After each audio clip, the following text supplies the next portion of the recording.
দুধ জাল করতেছি। চিতই পিঠা দুধে ভিজাবো, সেটা জাল করতে দিছি। দুধটা আমি একটু ঘন করে জাল করে নিব। যে কোনো মিষ্টি ডেজার্ট বা পিঠায় দুধ ব্যবহার করলে দুধটা একটু ঘন করে নিলে স্বাদটা অনেক বেশি পাওয়া যায়।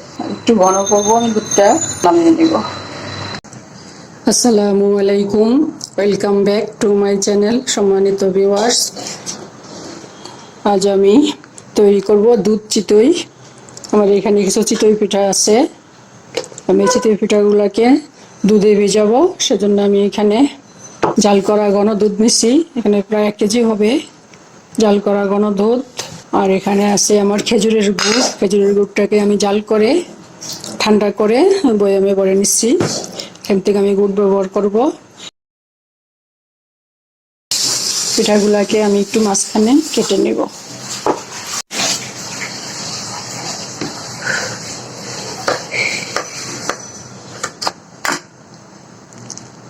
পিঠাগুলো এভাবে কেটে আমি অর্ধেক করে নিব সবগুলা। এই যে পিঠাগুলা সব কেটে নিলাম। দুধটা আমার কুসুম গরম আছে, আমি এখানে কুসুম গরম দুধ ব্যবহার করব। দুধটা আমি দিয়ে দিচ্ছি। আমি এখানে ব্যবহার করব গুড়, খেজুরের গুড়। এই কাপটা দিয়ে গুড় নেব।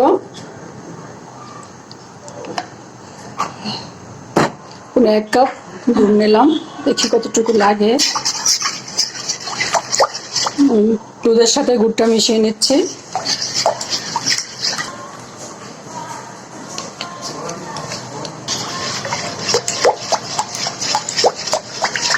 আমার দুধটা অনেক ঘন, মনে হয় আর গুড় লাগবে না।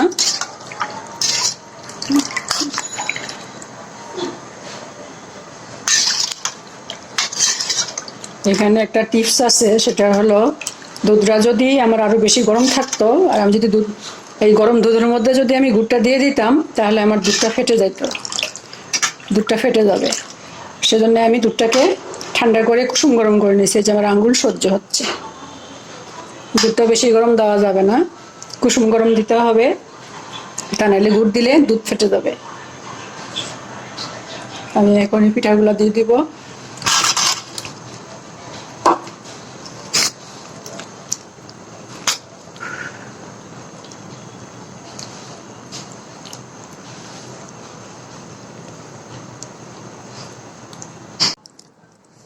চিতই পিঠাগুলো দিয়ে দিলাম আমি দুধের মধ্যে।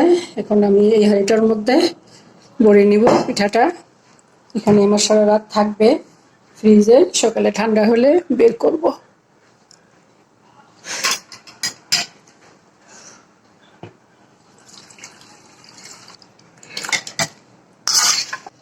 দেখুন দেখুন, এই যে আমি তৈরি করে ফেললাম দুধ চিতই। আমার কাছে ছোট বেবি সুইট ছিল, ওগুলো দিয়ে আমি একটু ডেকোরেশন করলাম। আমি এটাও ভর্তি করে আমি একেবারে এতটুকু দুধ দিছিলাম, দুধটা শুষে নিছে। আমার আজকের ভিডিওটি ভালো লাগলে প্লিজ একটা লাইক দিবেন, কমেন্ট করবেন, আপনাদের ফ্রেন্ডস অ্যান্ড ফ্যামিলির সাথে শেয়ার করবেন। আর যদি চান তাহলে আমার চ্যানেলটাকে সাবস্ক্রাইব করে রাখতে পারেন। আজ তাহলে এ পর্যন্তই। আল্লাহ পাক আমাদের সবাইকে সুস্থ রাখুন, ভালো রাখুন, আমিন। আল্লাহ হাফেজ। এই চিতই পিঠাগুলা আমার আপা দিয়ে গেছে, আমার বড় বোন আছে একজন, কোনে দিয়ে গেছে। আমি শুধু পিঠাটাকে দুধে ভিজালাম। আপা, আপনাকে অসংখ্য ধন্যবাদ। আপনি অনেকগুলো পিঠা নিয়ে আসছিলেন আমাদের জন্য। উনি আরো অনেক কিছুই নিয়ে আসছে। আপা, ভাইজান, আপনাদেরকে অসংখ্য ধন্যবাদ। আল্লাহ পাক আপনাদের সবাইকেই সুস্থ রাখুন, দোয়া করি।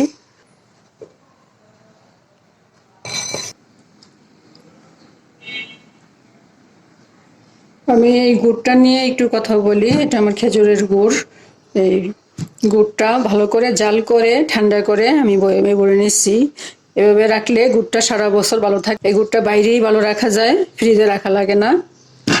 জাল করে রাখলে গুড়টা এরকম চিনির মতো দানা দানা হয়ে যায়, এটা খেতে আরো বেশি ভালো লাগে। যে দেখুন কিরকম গাঢ় ঘন। এই 1 কেজি দুধের মধ্যে আমি এই কাপে আধা কাপ আধা কাপের মতো গুড় মিশাইছি, এতেই আমার সুন্দর মিষ্টি হয়ে গেছে। আর আমরা এমনি তো মিষ্টিটা একটু কম খাই, আমাদের মিষ্টিটা কম হইলেই ভালো লাগে বেশি। যারা বেশি মিষ্টি খান তারা আর একটু বেশি দিতে পারেন, আধা কাপের একটু বেশি। গরম দুধের মধ্যে গুড় মিশাইতে গেলেই দুধ ফেটে যায়। দেখুন আমার দুধটা ফেটে যায় নাই, ঘন হয়েছে, গাঢ় হয়েছে, ফেটে যায় নাই। দুধ চিতই পিঠাটা আমি ওখান থেকে অর্ধেকটা এখানে আলাদা করে রাখছিলাম খাওয়ার জন্য, এখান থেকে আমি আপনাদেরকে দেখাই। এই যে